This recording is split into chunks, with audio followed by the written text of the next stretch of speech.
How's the food going? Good?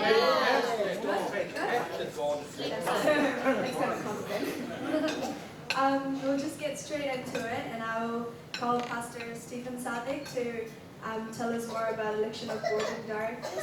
And he is also the chief advisor for this organization as well.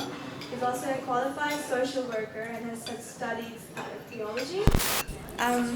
He's passionate for human rights, migrants, children and refugees' rights. He's a professional family worker, family counselor, and he has also practiced pastor in Oakland for the last 18 years and is actively involved in community development initiatively. Yes, I'll just call him now.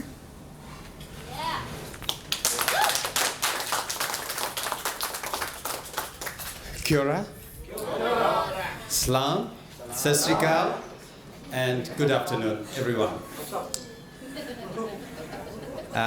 Can you put the slide on, please? Sure. All right. It's my privilege to introduce our team and what's happening behind the scene. I can introduce the election of board of directors and the special meeting of the whole worldwide Pakistan. The board was called to the order at 176A Lincoln Road, and at that day the team was elected, and it's my privilege and honor to introduce. And this was our first AGM, and all members voted and agreed to this following positions. And please put your hands together for Dr. Malik, who has taken initiative for this one. And I really honor this man from the bottom of my heart, what he's doing.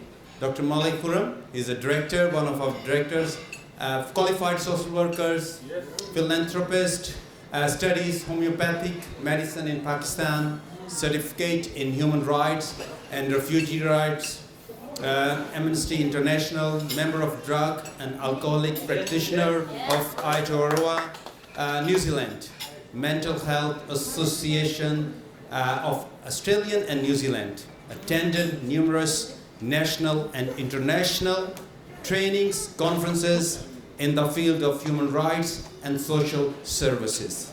Papers published at different international conferences, for example, Rehabilitation Congress, Norway and Canada 2004 and 2008, and Hong Kong and Philippines 2004 and 2006. Thank you very much. Once again, thank you. Our another team member is the Secretary General, Mr. Khalid Yaqub, humanitarian worker and passionate for social justice, passion for marginalized community, including people with disability, migrant refugees, asylum seekers, studied health and disability, attended national and international conferences, trainings. Please put your hand together for me. Thank you. The next one, it looks like me. Once again, it's Pastor Stephen Sadik. I'm a chief advisor of this organization, qualified social workers. I've done 3 years training, a degree in MIT, studied theology 3 years, passionate for human rights, migrants and children and refugees rights, and also women. We are working in Pakistan as well. Professional family counselor, holistic approach, following Maori model. Practicing pastorship in Auckland, actively involved in community development initiatives in New Zealand and Pakistan as well. Thank you. Next one, please. Our another board of directors, Mrs. Naseem Gill. She is our treasurer, qualified nurse, specialized in cardiac, served 14 years in Pakistan Army, so be careful. Studied psychology and health and disability, passionate for women and children's rights, responsible for charities account and events, organizing like workshops and trainings, etc. Last but not least, please put your hand together for our brother Joshua Soroya. He's our trustee, working really hard for organization. You can see this efforts here. Hardworking social mobilizer, studied business management, passionate for minority rights and migrants and refugee rights, human rights activist and philanthropist, studied business management, proactive, responsive, and flexible team player. Please put your hands together. And I would like to thank you, all the team members. They are really doing a great job and putting their efforts into that one to make it success. Thank you very much. God bless you all. I'd like to call Mr. Malik again to tell us more about what's going to happen in the future with this organization. Thank you, Hamna. So our way forward, we have joined hands together with the International Detention Coalition and also End Child Immigration Detention, joining global campaign to end child detention, and our one of the program which Mr. Khalid has described earlier, Hope Education Program, where we have our intention to provide education for refugees children, those who are lacking of their rights are being violated. They are not allowed to get education, and their parents they are not allowed to work, so they don't have any resources. So this is our program, Hope Education Program, and children, because children are future, and we all standing and trying to save their future, and also the children those who are being detained in immigration detention center. So we are really standing against immigration detention, and we have joined hands with the International Detention Coalition, which is Australian-based organization.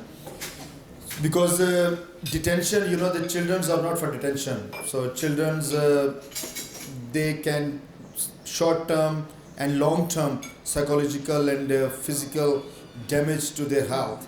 This can be long-term as well, so you can understand. So next slide, please. Yeah. So another program which we are planning to do it, because when someone is being detained or someone going through all these traumatic situation and also being persecuted and then discriminated and then end up with a place where they feel that they will be saved or they will be protected, but their lives is more vulnerable and getting more persecuted, and because they don't have right to work.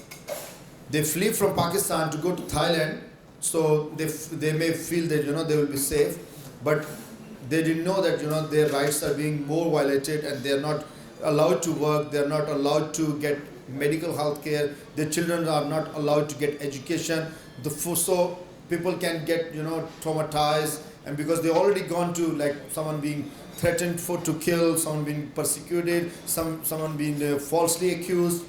So when they get there, so they've already been in the situation where their psychology, where their mental health is not strong enough. So post-traumatic stress disorder and anxiety and stress, a lot of things come up. So we plan to start psychological support program, where my friend, another colleague, will talk about a little bit more about psychological support program, where we'll be doing some counseling services and also with the help of other networks. Yeah, no, not this one before. Okay. So Hope senior management and leadership team is committed to continue the efforts to support vulnerable and marginalized population and in its areas operation, raising voice for their human rights abuses or the persecution of protection of women, children, refugees. Those are facing hardships and challenges.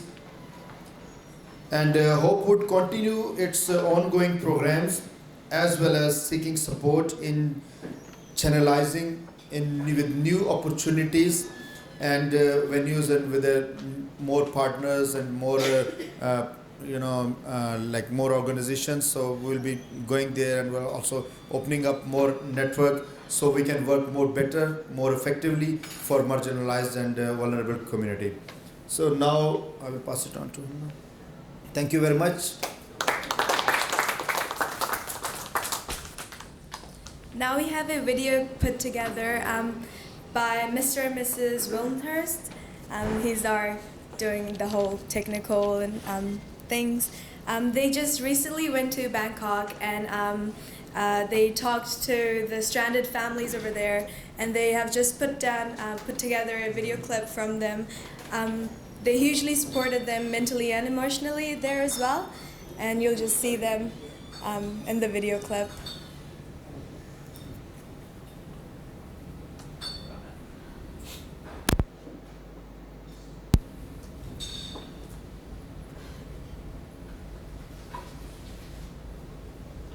Just got to put on this alternative power supply, audio, because couldn't get a lead to go to this one. So you're going to have to stretch your ears now on these little wee speakers.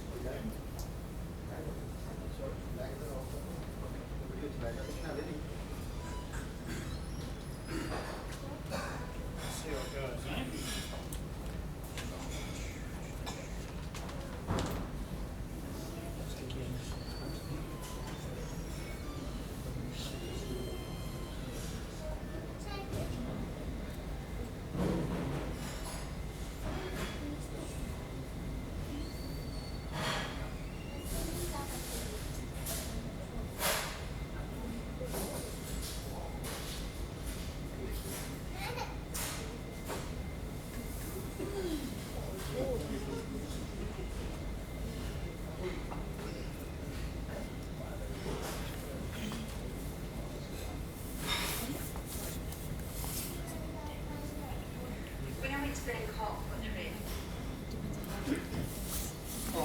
Yes, as I say, you might have to just stretch your ears a little bit on this one.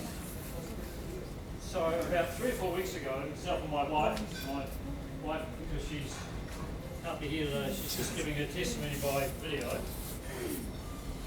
We went across and spent a couple of weeks with the asylum seekers there. We didn't expect that to happen. We were expecting to spend a couple of days and do some videos so we could show people back here the situation. But it turned out to be 2 weeks of very emotional things, so my wife here is just explaining it about her situation. When I went to Bangkok with Rex, my husband, I actually did not know what to expect. I heard there were refugees that were in need. I figured, well, you know, the UN is there. The UN helps refugees. They'll be able to get some help.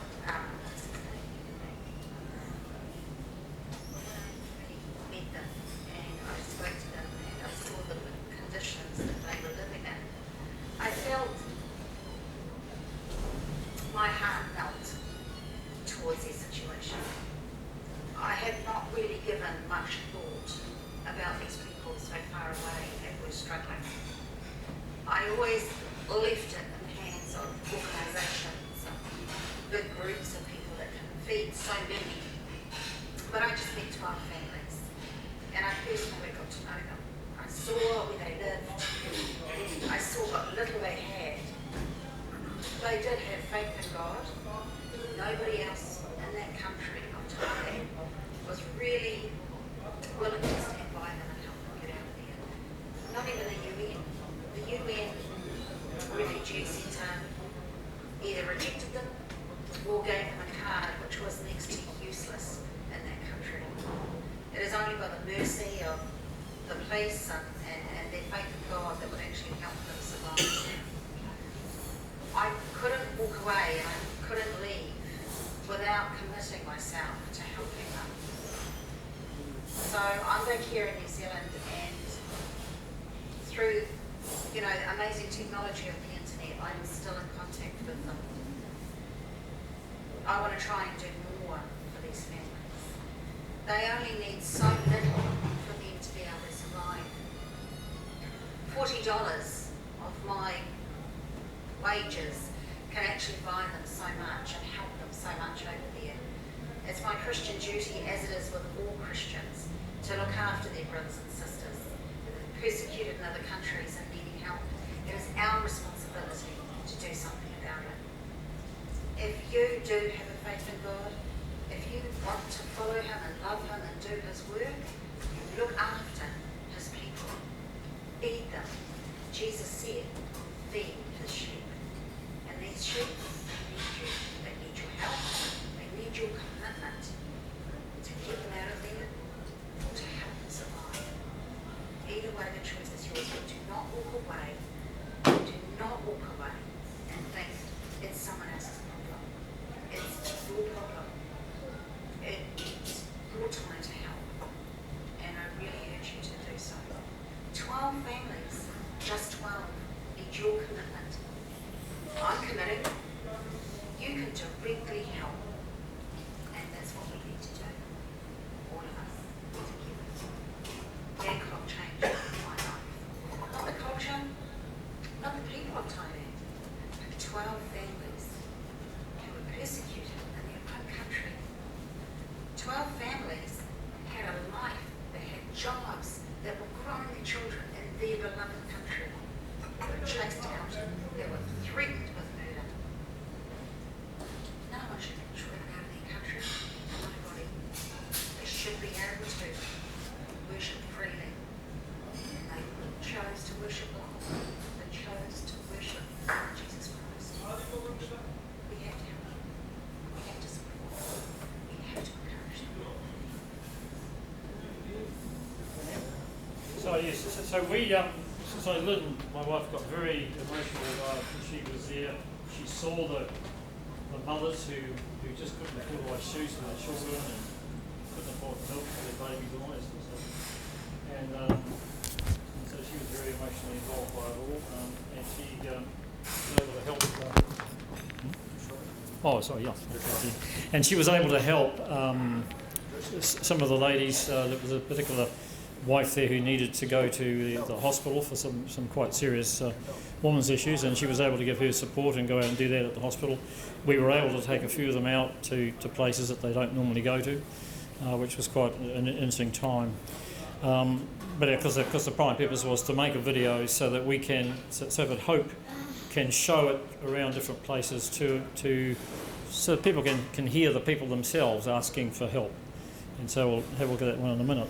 And so since we got back, I've been just trying to edit all this material together, because there is, I don't know, we probably shot about 3 or 4 hours of interviews of all these different families, and so we've just picked out a little 10-minute piece of some of the things that are quite heart-wrenching, and we have to edit a video soon, which is only 2 or 3 minutes. It's about a show in churches, because it has to be a shorter time span, and that's going to be a real challenge, because the video that I've got is full of really heart-wrenching pleas for help over there.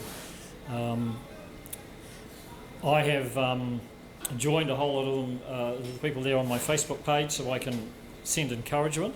I was particularly encouraged by one family there, Pastor David, who has a timetable on his wall, and it is dotted with devotion times and prayer times and fasting. Him and his 4 girls live in a room, and they don't have a great deal else to do, and so I send them encouraging messages saying, hey, you know, people in the West get so much stuff to do, they sometimes ignore God. You guys have got a perfect opportunity there to do your devotions and your prayer every day, because that is your focus. And in a way, I think that's a blessing to them, because they will grow closer to God in that situation, because they have to be so, their faith has to be so stretched. And so I'm able to encourage them on Facebook and a few of the others, and so that's a real blessing. And so we should just have a look at the video and just hear some of them speaking.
14 years old. I want to be doctor of orthopedics. So I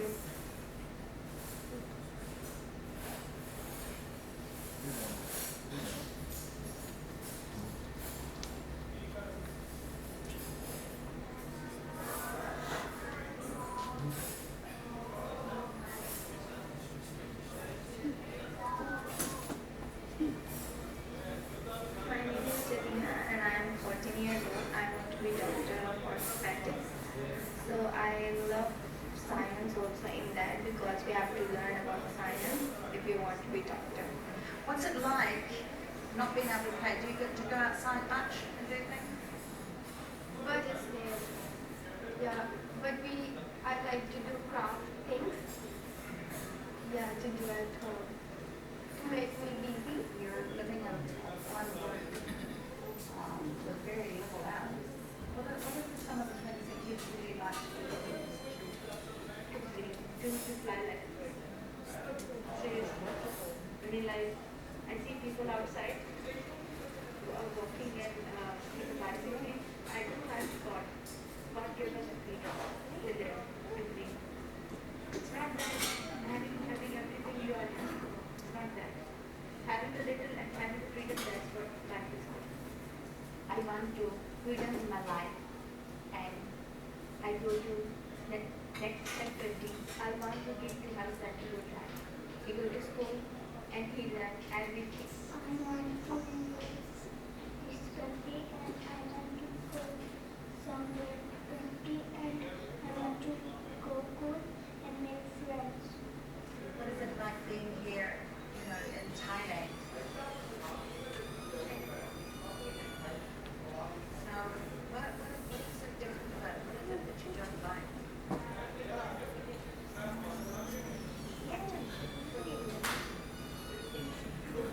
Yes, you put the Facebook coming with you.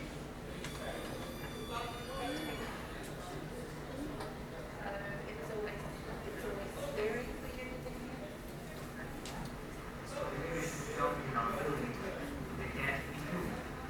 My wife that she's 4 months pregnant and she's 9 months pregnant like this boy and she's 4 months.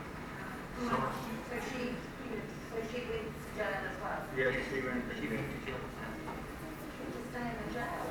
How old was she? 2 years. 2.5 years. Police immigration arrest asylum seekers. Nobody help us. Like we stayed here like 6 or 7 years. Then we go next country. We are person. Yeah. So you have no home. Do you think Thailand could be your home? I don't think so. So you, at the age of 13, you have fears of the police and immigration and what they will do to you? Yeah. What's it like living here in a small room? I don't like Why? not play, not play outside. The Muslim take their house and it's just like they want Pakistan, they just want to finish Christianity from Pakistan. Yeah. That's why we don't like Pakistan. So you were glad to come here? Yeah.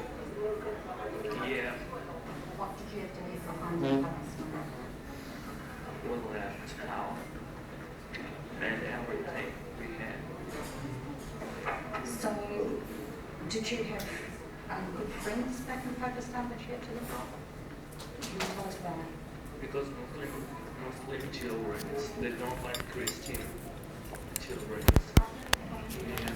This is my request that every family who is doing for something for us, they have took us from this country to resettle in another country. This is our main request. Bring my family to me and resettle me from this country to the other country. Because now 3 and 4 years I will be there and didn't see my family. And I afraid about that my family in struggle in Pakistan and they didn't. When I think about my children, they are young. My daughter is young, but I can't sleep all night when I think about that. I'm in Thailand since 3.5 years. So 4 years going on. And we left Pakistan due to persecution. Some of the Muslim group, they were tortured us and they create so many problems for us. So we left Pakistan because of them to save our lives. They were threatening us a lot, and so that's why we have to save our children. We want to save our lives, so we came here. And we thanks to God that He will save us there and He give us a place to sit and sleep. So we have a hope. We have a hope on God that one day He will do something for us. When we came in Thailand, it is also very, very difficult for us to manage without a job. And I need education for my kids. My kids need religious education. They are missing.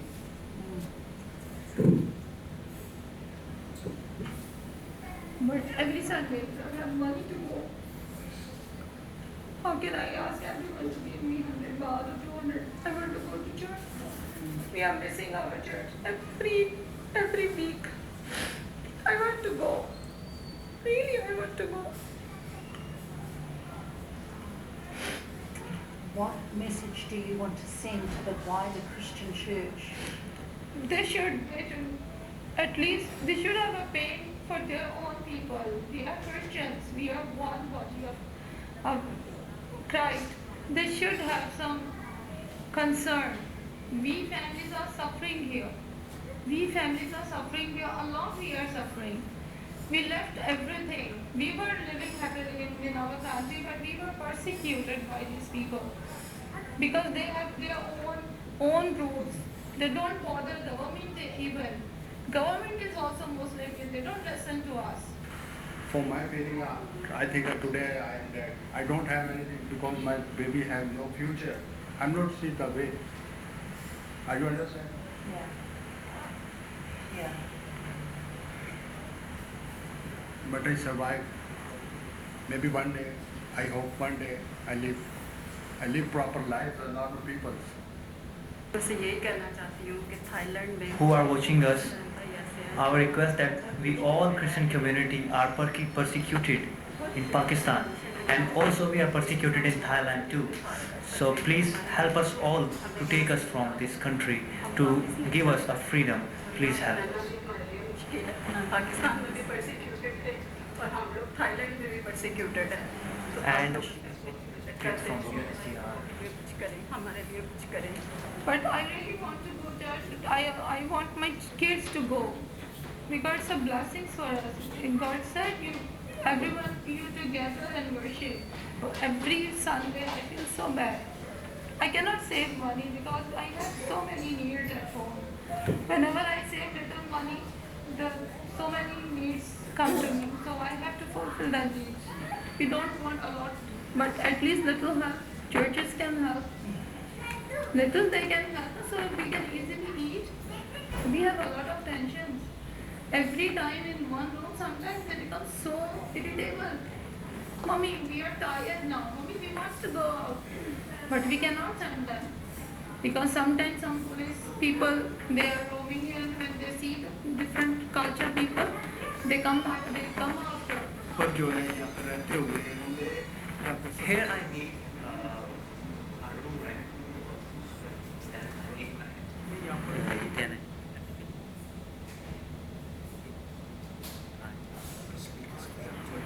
I need freedom to live here. Many of people die in IDC, in Immigration Detention Center. So I don't want to be attacked in detention center. And also I don't want to go back in Pakistan. So help them to release from Thailand. He wants to go outside. He wants to make a noise to outside, but he can't.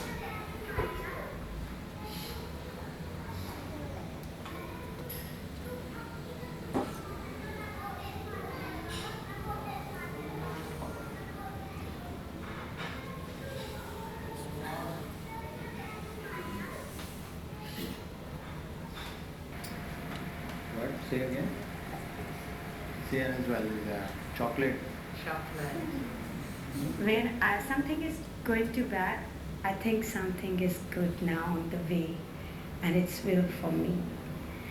And I have a faith that when the police arrest me, I know I'm not staying longer inside. I know I will go back to my home because he gave me a very cautious gift, my son, and he loved. And he's the king of king, and I'm the daughter of king. So that place is not for me. Right. Yeah, so we have to now sort of cut a very small amount out of that just for showing in churches, but that sort of length we can take to home groups and into other groups. It's been a very interesting exercise from our point of view, as I say, because we I guess it makes it a lot more when you actually are there and experience the people, but we're hoping that the video, when people do see some of the pleas in the video, that it will move a few people rather than just seeing a still photo. So that's the idea of having the video. Right?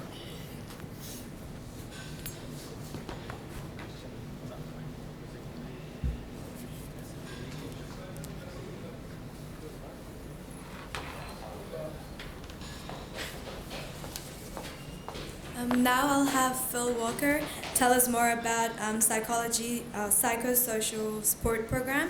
In collaboration and support from New Beginning Therapy, we're going to launch our psychosocial support program for refugees and asylum seekers in Thailand. This program would help individuals and families to improve their well-being, understand, and help them to manage and resume their normal lives. Phil Walker.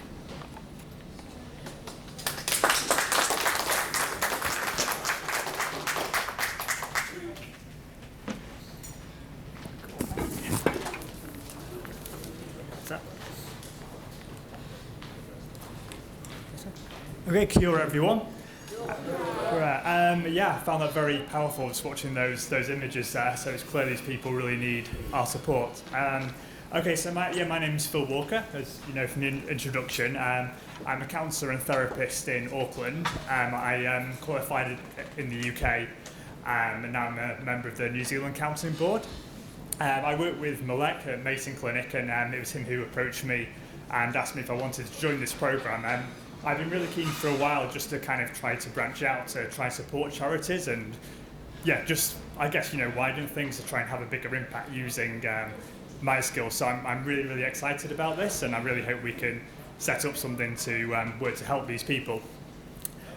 So the goal, Malek obviously spoke to me about this. It's obviously such a brand new thing, but my idea from it's a bit based on a framework at a company I used to work at called Goodwood Park, and we worked for a long time in a kind of social support program. It was actually helping people who'd had traumatic brain injuries, and we set up this program which was going to visit the people. We were setting up like a couple of visits per week, and like on a 6-month kind of project. And I felt when Malek and me spoke about this, I thought some kind of similar thing could be a good way to go, maybe to try and support these families.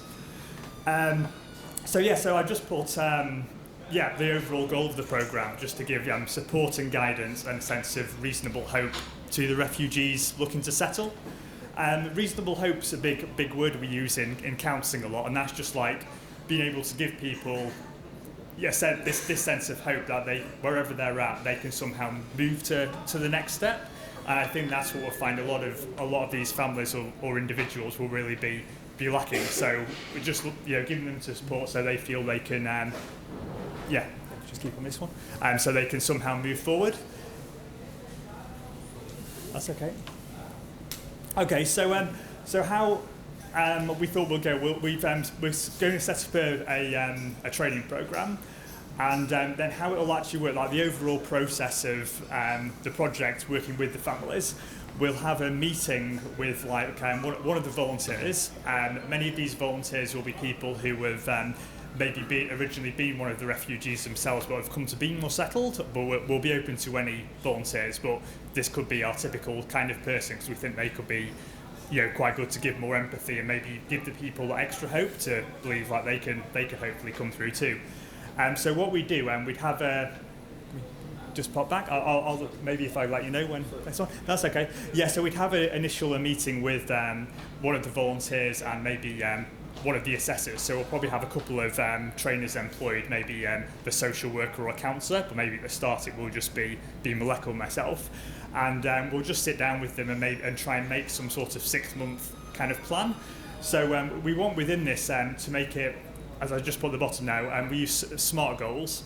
And the great thing about those is you make it so it's almost like you can't actually fail them. So we say they're something specific and measurable and achievable and realistic and time frame. So it might be to make an objective, like with the lady we saw, to be able to get to church at some point once over the next month. Then you keep developing and developing. And so what would happen? The volunteer, they would meet with the family either once or twice a week. They'd just be giving lots of support and empathy and working on these goals and giving what we say a value of being there, which is a huge thing we often work with in counselling. A lot of my work as a therapist, I specialise in actually helping people who have got a lot of post-traumatic stress from having destructive relationships.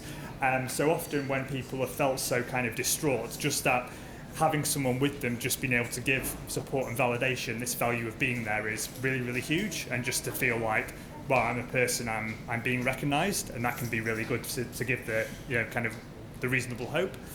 And so we're thinking of setting up initially with the families on some kind of 6-month programme, and I guess within this time we'd have probably kind of monthly reviews, and then I guess at the end of 6 months look at where to from there, whether to another programme or whether they can actually be exited if they feel they can move on. Do you want to take to the next one, Malek?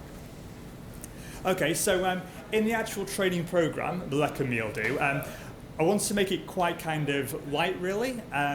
So we were going to have 4 days just for 4 hours per day with a couple of breaks and a lunch involved.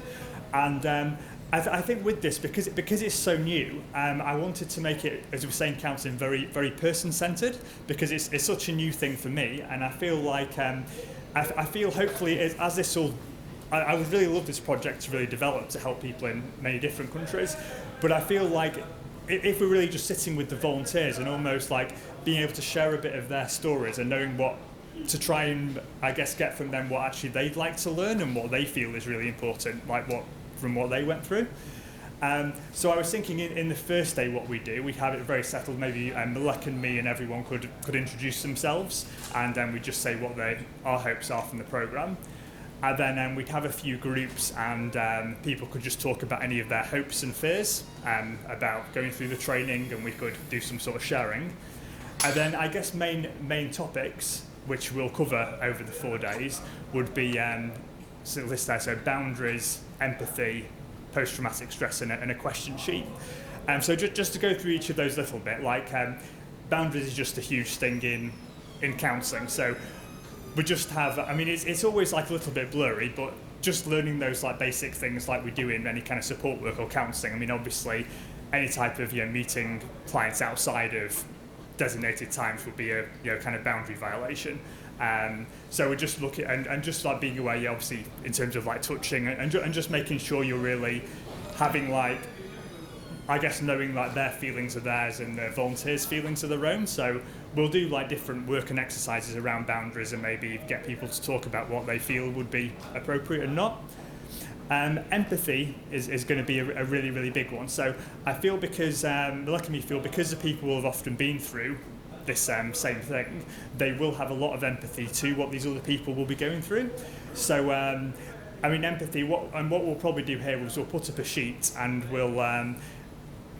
we often do a thing about the difference between empathy and sympathy. So sympathy is like if a person's in a hole and you're more looking from the top and you're like, oh, poor you in the hole. But what we want to do with empathy is that's like really trying to be there with the person. Malek gave me a really powerful example of someone like, I think it was like feeling they could just see like a tiny bit of light, but like everything was closing in, and the idea is for our volunteers to really try and just be with the person in that space. So this is going to generate that real value of being there, I guess, for our families, which we want. Then another huge thing is going to be post-traumatic stress. So I think this is going to be a big thing the clients will be going through. I have quite a lot of experience of this from my work where I deal with people who are victims of narcissistic abuse. So here it's kind of like where from a trauma experience, like for example, typical example, this one has witnessed a bomb, for example, then just any like small things bring back the original trauma. So here again, just giving lots of empathy and support and to try and get a feeling of safety so the person can overcome this trauma. And then finally, what we'll do, we'll have a kind of question sheet. So I guess for our volunteers, our idea is when they go and visit the families, they won't just ask question after question, but there'll be a thing to fill in to take back afterwards. So it'll be, for example, like a standard of how have things been going since last time, and what are the goals from the sheet you'd like to work on today. And there'll just be 5 very simple questions, and these will go back into the families file, and a file will be created for each of the families. Okay, do you want to flick on, Malek? So what we're aiming to do overall is create what we say like a quantifiable process. So as I said, it's from my work at Goodwood Park, and also when I've been involved in volunteer counselling charities. I feel here if we can if we're setting up, I guess, through the training and with all these different visits to the families, we're setting up these files, and in a month, each of the volunteers will have some kind of supervision, and the supervisor will be on call, and then the families will also be able to call the supervisor, and we'll have a check-in, whereas the volunteer will write a monthly report, and we'll also contact the family to find out how everything is going. And then what we'd like to do is for each of the families or individuals to have like a file so we can actually show, hopefully, the progress taking place. And then this can be, to show to potential sponsors. So maybe if we were to go to the UN and say, well, we've set up this and this is the impact it's having, then this can hopefully increase funding. So so that's basically in the overall goal. So to say it's a very new thing for me, but I feel like from mine and Lex conversations, I feel we both have like the passion to do it, and I feel from my experience from the work I've done so far, it's a doable thing to start and set up. And I do really feel, because it's so new, I mean, my hope is this can really spread, but I would imagine like in a few years' time the training could actually look quite different.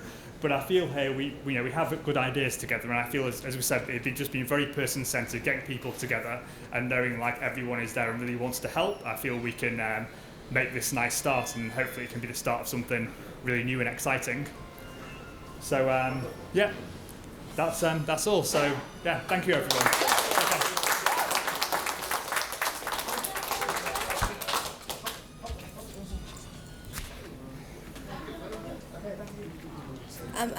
I'll call Mr. Casey up now to tell us more about the supporters.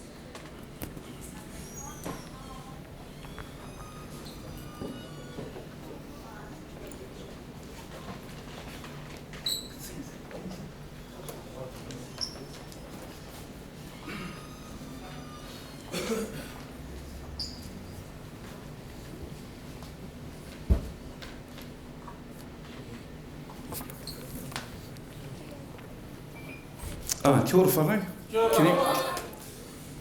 First of all, I want to thank Malek for inviting me here. Don't really have much to say. We all know each other, we're people. We all agree? So since these Māori in the house, I'll start off with my pepeha. Mata tō te waka, muni mai te awa, ma mai te maunga, apia, te marae. Casey tōku inoa, Mason tōku mahi, engari tanata whenua, tanata katoa. Tēnā koutou, tēnā koutou, tēnā koutou katoa. Very, not really good at Māori, but I'll give it my best. Just want to say, whakatau lava mori awangole o mea wau, o nei keimi, o le keimi e, o le keimi, o le kamaiki, o le makua, whanau, ma ngaka uma, ngaka kasi le, ngau awi uma le blessing o Yesu, our Lord and Saviour Jesus Christ, in His name, Amen. Just want to, Māori tradition, got to sing a song, so I'll sing a song because I saw the guitar. So just a moment.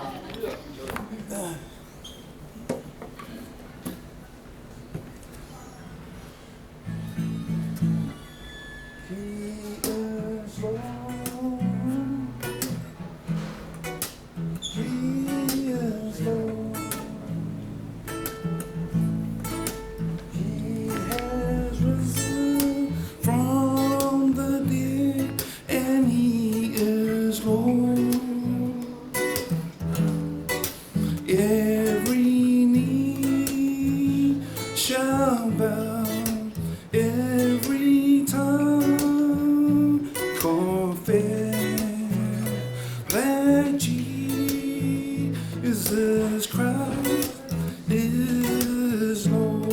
If you know the song, please sing. He is Lord.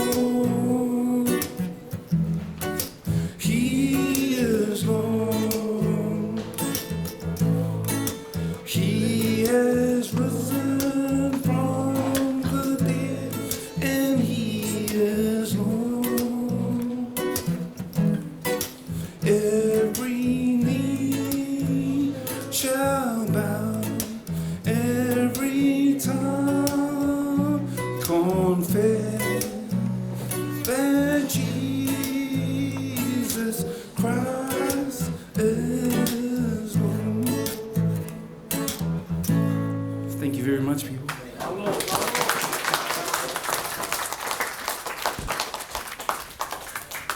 Just want to say it was a privilege to meet Malik. I work at Mason Clinic, so I'm one of the PAs. Just letting you Māoris know, I'm also a counsellor, and I did it at the University of Waikato. And I was in my class, I have to tell you this, he was 84 years old. He had no legs, and he's Māori, and he was in the First and Second World War. So I said to him, excuse me, Matua, I thought, how come you want to learn this? Why would you like to pick up this when you're 84? This is what he said. You young people, oh, you talking to me? He said, we all have a journey in life. It's not about age. It's not about how young or old. It's about time, and it's about when can you give. So when he said that, I thought, look at that, time. So Malik gave me the time, and I thought, okay, can I make it to the meeting? I thought, okay, I can. But then when I was at work, they go, do you want to work overtime? I was going, oh yeah, I want the money. No, I've got an appointment, I have to meet Malik. So time, I gave him my time. That's why I'm here. Also, I want to tell you a story what Matua told me. He told me a story about there was Māori whānau, and the daughter said, you know, Matua, my dad lost this one leg, and my dad wanted to die. And then he said, I didn't know what to do. So for a whole year, the daughter tried to convince dad, don't suicide yourself. But at the end, he suicided himself. This is what Matua said to me. If I had that 1 minute to talk to him, he will be alive. Look at me, no legs, and I'm here. So I hope that's encouragement to everyone. This is your time. Give your time. Thank you.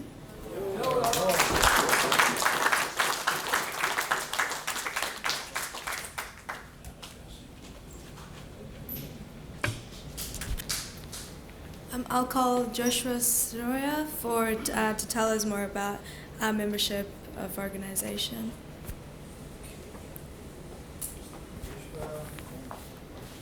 Yes, Joshua is here or maybe in washroom? No, he's not in a washroom. Let me check. Okay, I will. So these are the organizations. I will say sorry on behalf of Joshua first. So if he's around, so is he coming?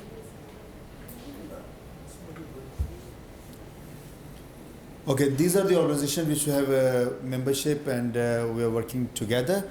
Bread and Butter and International Detention Coalition and IG, International Association of Social Educators. I recently been to Brazil to attend international conference on social educators, which our program and plan is to promote social education in Pakistan and Thailand. Yeah. So, and this is a Youth for Human Rights, which is they're providing resources, and we are doing human rights education session in New Zealand, in Pakistan as well.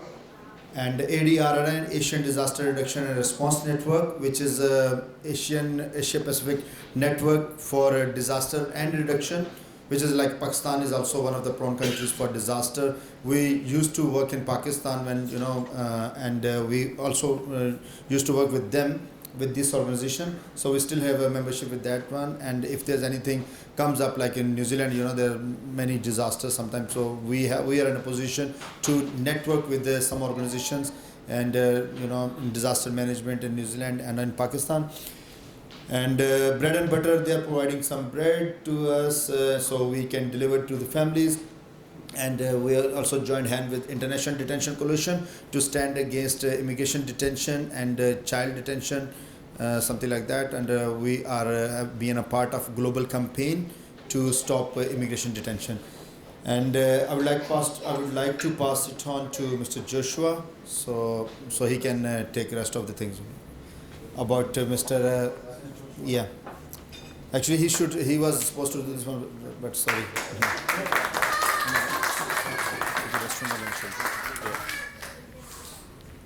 Yeah, first of all, thank you very much, all of you guys. And also, I would like to say, because this food, the Avenue, is fully sponsored and is sponsored by the Town Grill, and we really thanks to them. And I hope the next our meeting will be in a bigger place. So maybe one of the 5-star hotel we will find a place. So make sure you don't forget to come next time. And I hope you guys enjoy. I will really appreciate. It's not the what I can, why.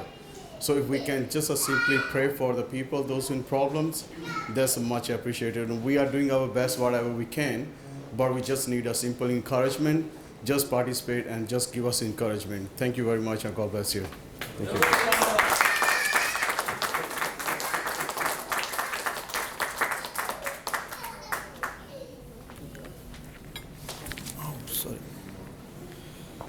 Okay, meeting is almost finished. I would like to request all of us, maybe we can have a group photo there, and then we do closing ceremony, and then we finish.